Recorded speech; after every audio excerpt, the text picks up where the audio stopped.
Greetings, friends, from Adventist World Radio. What a time to be alive. It's been a few years now, and Kathy and I were at Union College. But I remember not all that long ago, my mother reminded me, she said, when you were at Union College, you got so excited as you were studying prophecies and seeing what was happening, giving Bible studies. You said, Mom, the Lord is coming soon. And so many things are going to happen, and I want to be right in the middle of it. Well, as a young person, full of enthusiasm and excitement, we can all understand. But that was, 50 years ago, more than 50 years ago, and I'm still excited. I said to Kathy the other day, what a time to be alive. So many things are happening all around the world, and Adventist World Radio is right in the middle of it. Jesus is coming very, very soon. I believe that with all of my heart. He is coming soon. A lot of new things are happening, and they continue to happen, like AWR, Broadcast of Baptism. That's what we're about, is fulfilling that great commission to go and preach and teach and baptize. That's what Jesus said, and that's what we're about. That's what we need to be doing. Thrilling things. 1,800 radio stations, AM, FM, DAB, shortwave, all around the world, all across this old ball of mud. People are listening. They're listening, making decisions for Jesus. Because of COVID, we started something brand new, YouTube Evangelism, Unlocking Bible Prophecies. Cammie tells me, I just talked to her today, and she says, we know there are about 20 million people have tuned in. Can you imagine that? In our lifetime, 20 million people around the world, and they share and they share and they listen. We don't know where it goes. Just last year, it was November and December in the Philippines. They used this new series that we had done, Earth's Final Countdown. 124,000 people were baptized. Can you imagine that? Many of them are rebels, others were former rebels, and many military. Just people who listened and made decisions for Jesus as these sermons were preached on Hope Channel and other channels all across the great country of the Philippines. Cell phone evangelism. We're getting ready to do one of our projects. Another thing that we're doing is the largest metro areas in the world, and the next one coming up here is happening now. There in Mexico City, we have hundreds and hundreds and hundreds of people listening via cell phone evangelism as Bible workers share their messages. And of course, this goes around the world. It has been going for several years now. More and more people are making connection with us just on the cell phone. And then our Center for Digital Evangelism, there in the Philippines. Thanks the Lord for our wonderful divisions around the world, and there in the Philippines as they work with us. We were still thrilling with working with SSD and Samuel Saul and all the staff there.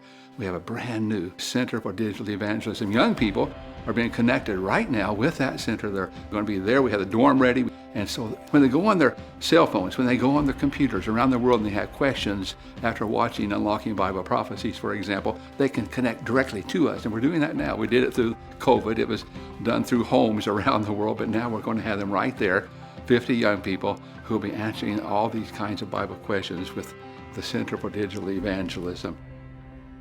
Our AWR 360 Medical, that's something new too.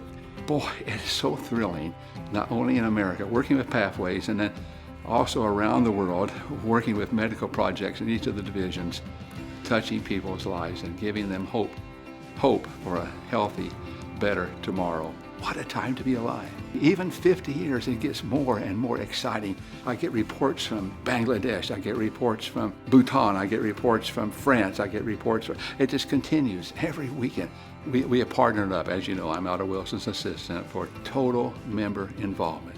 We're told that the Lord will not come until the church members and the elders and the pastors all join hands together and work together in some way, doing something for Jesus, whether it's preaching, whether it's giving Bible studies, whether it's being involved in medical work, doing something for Jesus.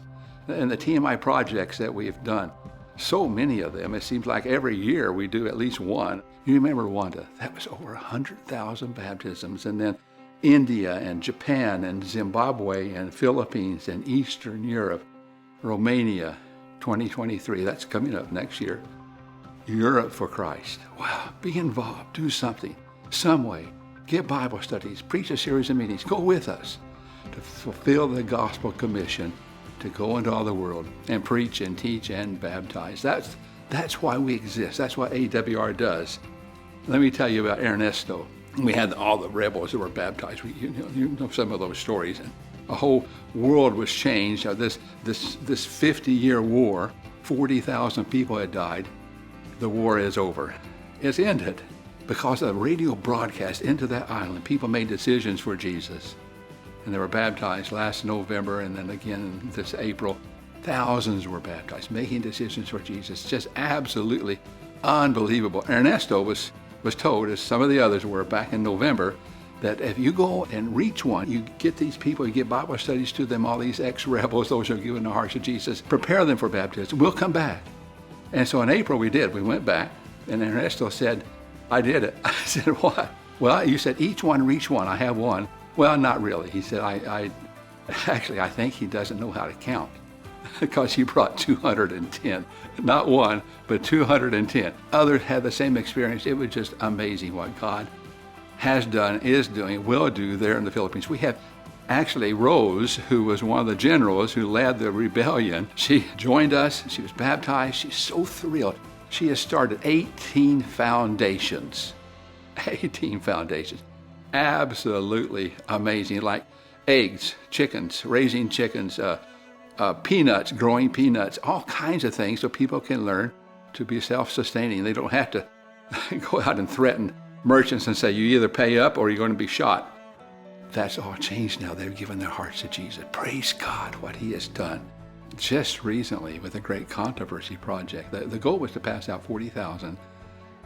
In the Silicon Valley, here in America, they have passed out already 35,000. Now, AWR was involved, but we want to be involved all around the world with the Great Controversy Project so that when people call in and have questions, if they get the question of the day right, we'll send them a copy of the Great Controversy. What a time to be alive, to get the Great Controversy into people's hands, not only on the internet, but physical books, real books that they'll receive in the mail or delivered to them by some of our wonderful church members who are involved in this total member involvement project, this Adventist World Radio project, fulfilling the gospel commission so Jesus will come again. TMI is about boots on the ground. Someone just said to me, what makes your stories interesting is you've been there. It's firsthand. Our staff, our engineers, our writers, all of us had the opportunity to go and preach and teach and be involved and get the stories firsthand. Boots on the ground. It makes such a difference. I will go. The General Conference has started this, and we believe that fits right in with Adventist World Radio. We will go. Yes, we will. And by God's grace, this work will be finished.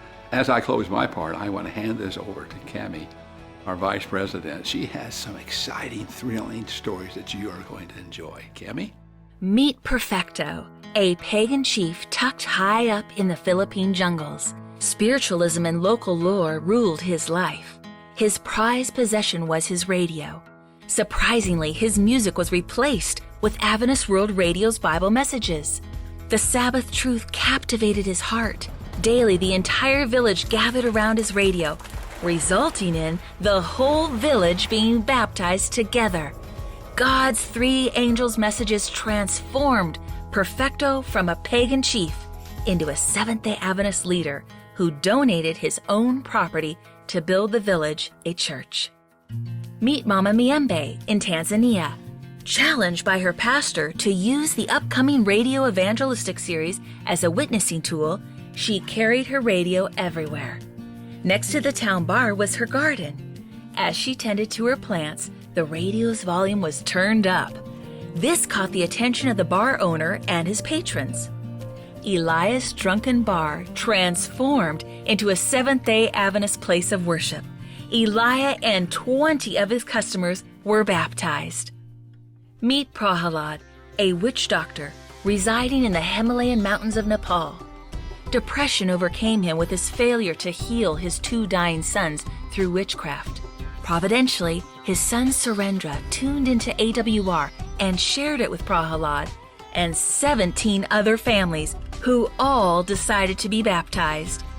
Now, grateful to be out from under the spell of witchcraft and freed by Bible truth, AWR trained them to witness through their cell phones. Prahalad, a witch doctor, transformed into a Seventh-day Adventist cell phone evangelist. Meet Wissam Ali. He was shot, stoned twice, and stabbed by a mob. But each time, angels saved his life. Wisam has translated our Adventist sermons into Arabic and sends them out through cell phone platforms. The domino effect is that many Arabs and entire congregations have become Sabbath keepers, baptized in the Jordan River. Wisam, a former Muslim, transformed into the only Arabic-speaking Seventh-day Adventist pastor in Israel. Meet the executioner, a ruthless hitman. I have killed so many. How could God forgive me? The voice of a pleading victim haunted him long after it had been silenced in the Philippine jungles. Through his family's radio, God pulled at his heartstrings when he realized that he was the lost sheep. He studied, believed, and was baptized. Now, armed with the gospel, a projector, and a radio, he has returned to those same villages. This is a real, modern-day Saul to Paul story. The executioner transformed into God's life-saving evangelist. Meet Ranja the witch of Madagascar.